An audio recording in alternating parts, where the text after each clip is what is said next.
আওয়ামী ফ্যাসিবাদের হাত থেকে জাতিকে স্থায়ী মুক্ত করার জন্য মানবতা বিরোধী অপরাধের অভিযুক্ত শেখ হাসিনা, সব খুনের মাস্টার মাইন্ড হচ্ছে শেখ হাসিনা। লগি ওয়াইটার হত্যা দিয়ে 24-এর 5 আগস্ট পর্যন্ত হাজার হাজার খুনের সমস্ত দায় হচ্ছে শেখ হাসিনা।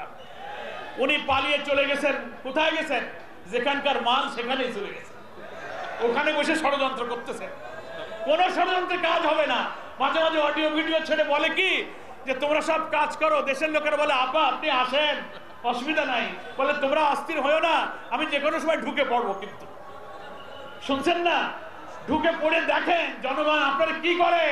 ওই দিন যদি হেলিকপ্টারে পালিয়ে না যেতেন, কোটি কোটি জনগণ গণভবনের দিকে যেমন ধাবিত হয়েছিল, আপনাকে যদি হাতে পেত কি অবস্থা আপনার হতো, এই জাতি এবং দুনিয়া সেদিন দেখতে পেত।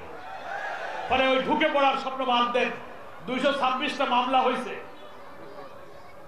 রেড অ্যালার্ট হয়েছে, ওয়ারেন্ট জারি হয়েছে, দুদকে মামলা হয়েছে, ট্রাইব্যুনালে আপনি আমাদের প্রিয় নেতৃবৃন্দকে ফাঁসি দিয়েছিলেন, এখন সেই ট্রাইব্যুনালে আপনার ফাঁসির আয়োজন চলছে। আপনি আল্লাহ অহংকারী দাম্ভিককে ছাড় হয়তো একটু দেন কিছুক্ষণের জন্য, একদম ছেড়ে দেন না। আপনি আল্লাহর হাতে ধরা পড়ে গেছেন। আসুন আমরা বক্তব্য শেষ করি। আমাদের আহ্বান হচ্ছে ঘরে ঘরে এই কল্যাণ রাষ্ট্রের দাওয়াত দিয়ে জনগণকে মাদারীপুরে মানুষকে সংগঠিত করতে হবে। হত্যা, খুন, রাহাজানির সেই ইতিহাস আমরা পার করেছি, আমাদের সামনে আর এটা না আসুক। নিপীড়িত জনতার ক্ষোভের মধ্য দিয়ে অর্জিত এই নতুন বাংলাদেশে জামাত ইসলামীর নেতৃত্বে আসুন।